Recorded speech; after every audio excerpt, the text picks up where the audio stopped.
What's up, everybody, and welcome to Comics Icons. Now, JJ what they call me, and today, we're jumping back into one of Marvel's more iconic events, in Devil's Reign, with issue number 3. Now, when we last left off with issue 2, we saw Luke Cage decide to throw his hat in the ring and run for mayor of New York.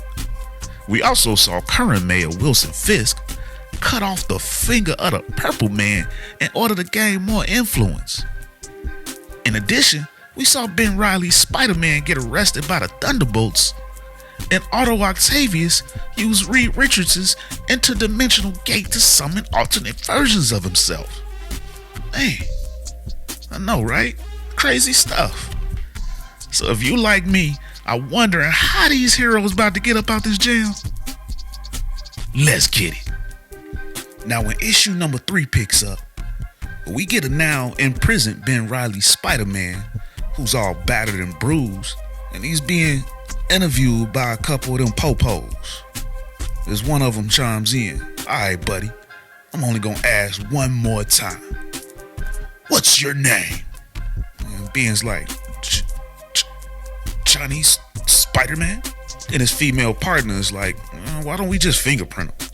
And he replies, "Cuz some of these bleeding hearts here think this guy's a hero and won't process him. Me? I blame the media, like our ex-mayor, J. Jonah Jameson, with his pro-Spidey BS." Then he grabs Ben by his hair. Maybe he doesn't have a real name. Maybe running around in this funny suit shooting people with sticky string is all he does. Maybe he's just a loser who thinks he can do our jobs better than we can.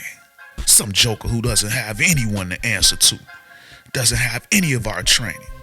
And that's when Ben's like, did you train as a tough guy when people can't fight back? Cause you're clearly the top of your standard. Officer rams his head into the tank. Boom. Gotta love hearing that smart mouth in court, you jerk. And just then his partner gets a call.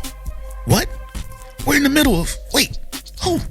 And then we see that the big man, Ben Grimm, Thing, and the Human Torch, they in there about to bust my man Spider-Man out. As Thing says to the rest of the cops, "I know that a bunch of you don't agree with the garbage the mayor is handing down. I also know you still have jobs to do. But me and Matchstick here are gonna do what's right and get our friend, a guy who saved your lives over and over." So just then we get inside of the interview room with Spider-Man and those other 2 cops. As the female says to him, What are we gonna do?" "Our jobs. Let them try to." And then they see the door being seared open by Johnny Storm. Good God. Then Johnny busts through. "Hey, sorry about the door. I can't turn off the fire these days." And then right after that, crash, Thing busts through the wall. "And I'm sorry about the wall. We're here for a slightly annoying superhero." And Spider-Man's like, "Slightly? Man, I must look real rough if you're taking it that easy on me." And Ben scoops up little Spidey and they bounce on up out of there. Now Spider-Man's like, "Man, where now? Please go to the hospital. Cause homie beat the hell up, man, for real." But that's when they tell him like, "Look, sorry, we'll fix you up. Don't worry, but we can't go to no hospitals, man. We on the lam, man. All us heroes are criminals now." That's when Johnny's like, "Well, almost all of us." Then we transition over to Luke Cage, who, remember, he's running for mayor now. So, now we got a little press conference lined up with some supporters and some cameramen, some news crew. As Luke Cage speaks to the audience. "Wasn't an easy decision, but I look at this city, which has been saved countless times by its superheroes, by my friends, and I just can't stand by anymore while our mayor tries to punish them, tries to make you less safe, so he can keep you living in fear. That's what this is all about, making a city scared and tricking us into thinking he's the only one who can save it. Well, unlike Wilson Fisk, I have actually saved lives. And I'll save this city from the kingpin of crime. I'm Luke Cage, and I'm running to be your next mayor." And then as he steps away, the reporters are all chiming in. Mr. Cage, Mayor Fisk says that superheroes simply create supervillains. Any comment on And then another one chimes in. With the escalation from Kamala's Law to this new Powers Act, are you not a wanted man? How can you run? And just then his lawyer steps up to the podium. Mr. Franklin Nelson, or AKA Foggy Nelson as we know him, friend to Matt Murdock. I'm Franklin Nelson, Mr. Cage's lawyer, and I'm happy to answer any questions you may have about the legal situation. Meanwhile, Luke Cage, he going over to see wifey, and he talks to her. Not sure why, but that was nerve-wracking. Yeah, I'm nervous too, she tells him. It's cause neither of us can punch our way through this. Guess so. What do you say? Want to get us away from these reporters? As long as your tough guy mayor image can handle it. Always. Then she grabs him and does her little super jump thing and gets on up out of that. Meanwhile, Foggy's still dealing with the media. And with these draconian laws brought in during an election campaign, District Attorney Hochberg agrees with me that Mr. Cage and his family should be free to run in this election since this is the primary issue. Mr. Cage is fighting for rights of everyone affected by this wild municipal overstepping by Mayor Fisk. Myself and my partner, Miss McDuffie, are representing the heroes who have been unfairly imprisoned. Mayor Fisk knows this is an unethical move. He's a convicted criminal who has been left to run free for too long, and we won't rest until that's rectified and he's behind bars once more. And then we get his partner, Miss McDuffie, who he was talking about. She's now interviewing Sue Storm, who is also imprisoned.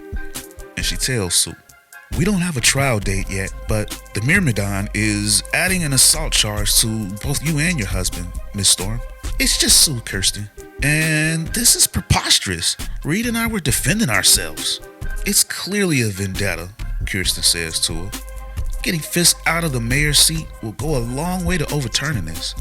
But I'm more worried about the national sentiment. People across America generally view superheroes and supervillains as a New York problem. And polls suggest they're worried New York is gonna push them into their backyards. Sue is like, damn, you're right. Which will lead to a federal law. Damn it. We can't handle another Superhuman Registration Act. We need to stop this before it gets bigger. Then one of the guards comes in. All right, time's up. Sorry, Sue. You're being overly strict with how long. It's okay, Kirsten. I think we're done here. As we see that Sue Storm, she crafty. I like how Sue is being portrayed here. She a badass. But she crafty. She got a little paper clip. She got her means to get on up out that jam. So then we transition over to the Purple Man who, as we last saw, got his finger chopped off by Mayor Fisk, and he's still his prisoner. And he says to Fisk, so this is your grand plan? Use my powers to brainwash the voters to elect you? Seems like a small move. Even for you, Wilson. Sometimes small moves win wars. This is beyond an election, Zebediah. This is about a new day, where men like me finally have the freedom to rule. And those who would stand in our way will be the scurrying criminals. Nah, this is more than that. This is about your Achilles heel. This is about Daredevil. He's got you riled up. He is a tick burrowed in, but there's something else to him. He's done something to me. I knew who he was, who he really was. But now, as Kilgrave is thinking to himself, and he says to Fisk, it's gone, or buried in a fog deep in your head. How do you? I know because I feel it too. But I feel it because it's as if I use my own power against myself. Wait, are you telling me you did this? No, but it is my power. It's familiar but diluted. It's my children. Of course. As Fisk walks away to make a phone call, Kilgrave's like, hey, where are you? And we see that Fisk is calling Otto Octavius. Fisk, I told you I'm busy. Then Fisk tells Otto, Zebediah has children who share his powers. Theoretically, if we were to gather them, would they amplify the power of the Psycho Prism? Undoubtedly, Otto says to him. Excellent. I need you to lock onto their power signatures and fine. Not so fast, Fisk. I'm not going to round up children. Our deal is concluded. But I am willing to update the psychoprism once you have the subjects. Fine. I'll gather them. I hope whatever is occupying your time at Richards' lab is worth disappointing me. Then we go back to Otto and Reed Richards' lab with his OCTA crew, as I like to call them. And the ghostwriter version of him is like, is there a problem? Nothing I can't handle. Fisk is obsessed, and that obsession is the perfect distraction, says Prime Otto. Then the Wolverine Otto chimes in. When are we gonna do some proper action, Otto? Soon, Otto. I brought you all here because we share a dream and have suffered similar setbacks. Each of you inherited a hero from your universe, each with dreams of showing the world you could be the greatest heroes, unafraid to make the hard decisions. And in each world you were hunted and attacked and lost everything. But together, we can truly be superior. We will show everyone that the world will no longer be run by small-minded men. And then we get our underground heroes, Luke Cage, Jessica Jones, Daredevil, Matt Murdock, Daredevil, She-Hulk, Captain America, Miles Morales, and Tony Stark, Iron Man, as Captain America jumps in. Captain Marvel is off planet, so is Thor. Well, even if they were here, says Miles, what could they do? Smash the legal system with a hammer? Shouldn't we be thinking of how to legitimately stop Fisk? We'll need physical power to put off being taken in. As for legally, that's what Luke's play is about, Daredevil chimes in. Sure, but the first polls aren't looking good, says Luke. Has Fisk actually scared everyone into voting for him? And Jessica's like, it doesn't surprise me. They voted for him once. Why not again? Now She-Hulk, she's like, I mean, he does have some good points. The act is zero tolerance. It'll push villains into hiding and remove us as targets. Daredevil's like, Jen, are you seriously? What are you even saying? I don't know. Doesn't it make sense? No, it doesn't. We can't. And then that's when Jessica, she's like, wait, this is the Purple Man. Because remember, he took her mind over and had her do some crazy things, so she knows what that influence feels like. So Luke asks her, Zebediah Killgrave, are you? I feel it. It's subtle, but I know it too well. Fisk is using the power somehow, influencing us. Well then, says Daredevil, this isn't a matter of legality or democracy anymore. He's violating an entire city.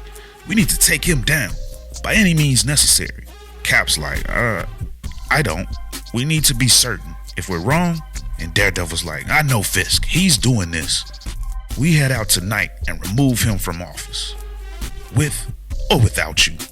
So then we go back and we look on the street as we see a Thunderbolts patrol riding past on the street. We see the Purple Children. What makes you think they're out looking for us? If our father is behind this, you can be sure he's coming for us. We need to get him before that happens. What we need is somewhere to stay tonight. We can hunt Dad tomorrow when... Excuse me. That's when they see an old lady. Are you kids okay? Your skin. You? This horrible law. Do you need help? I can... And one of the kids uses his power. Take us to your... Actually, the older kid chimes in.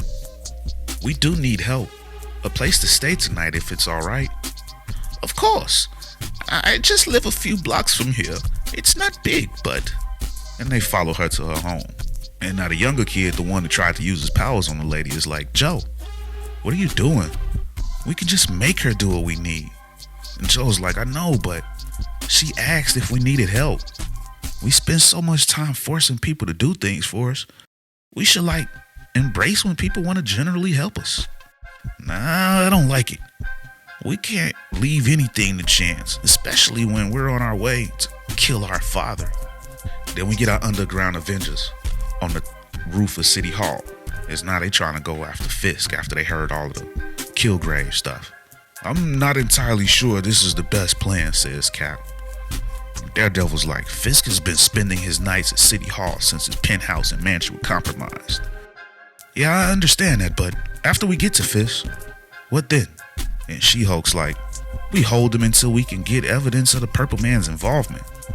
And if that doesn't work, and then Daredevil's like, if that doesn't work, we dump his ass on a deserted island where he can't do any harm. And Spider-Man's like, no, we're not just disappearing the mayor.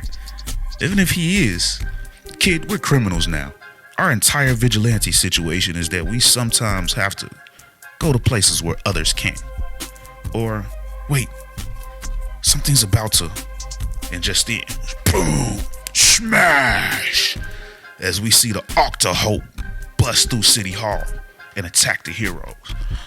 That's new, says Cap as Daredevil's pulling him up. Hold on, there's more on the, and then he cuts Daredevil's line, and we see that it's Octo-Wolverine. Ah, excellent, a Captain America. I've killed one of those before. And then the Octo Ghost Rider got eyes for Iron Man. And here we have a true sinner, more than anyone knows. Stay away from me. I did what you asked. And then he wraps him in his flaming chains. Ah! Then as Octo-Hulk has She-Hulk slammed down while she sees Tony falling, someone else chimes in, planning a midnight visit. And we see that it's Otto Octavius, Prime Otto. To our esteemed mayor. Great minds, I suppose. I wasn't expecting company, but I'm sure at the very least, it's garnered Fisk's attention. And that's when Miles Morales tries to thwip Otto. Octavius, are you telling me you're fine taking orders from Fisk? On the contrary, I was going to steal the mayor's seat out from under him, but you had to dismiss my proxy candidate, as we see Cap running over to a fallen Tony Stark, in favor of Harlem's hero. That's when we get the reveal that it was Chameleon. It was Chameleon posing as Tony Stark, who was trying to run for mayor. That's why he was looking so frustrated when they teamed up on him. So instead of running the city, I'll have to settle for saving it. Fall back, Avengers. As Cap realizes they getting their asses handed to him, Daredevil's like, no, we can't let Fisk get away. And then Miles grabs him. We're dying here. We need to regroup. Live to fight another day. Then we see Foggy Nelson going into his office. Should probably just go home to sleep. And someone else is in there. Honestly, it would have been a smart move. Who the? And just then, another figure that was hiding behind the door. He knocks the hell out of Foggy, beats him down. You and your lady lawyer are real loud, yeah? Our boss don't like that. Thinks you're better off never talking again. And that's the end of issue number 3, ladies and gentlemen. This story is lit. Hey, don't sleep on Otto Octavius. He got him a super octa crew that just beat the ass of the Underground Avengers. And he had Chameleon posing as Tony Stark right there in the base of these dudes. Man, who's the real villain of Devil's Reign? Otto or Wilson? But anyway, this story has been super dope. And ladies and gentlemen, and I know we only halfway through this story, but once it's over with, I do want to get into additional older iconic storylines. You know, since this is a fairly new channel, I want to, fill it up with some good content that each and every one of y'all can get with. Some different varieties for y'all to choose from. So if y'all got some iconic storylines out there that y'all want to hear from me, by all means, hit a brother up in those comments and let me know. And if it's iconic enough, I might go ahead and rock with you and put it out there, and I'll give you a shout out on the episode. But yeah, Devil's Reign been super dope. Can't wait to bring y'all the next edition. But man, if y'all rock with the kid and y'all like what's going down, help a brother out and drop a like, share, and subscribe. And yeah, I'm out this thing. Peace.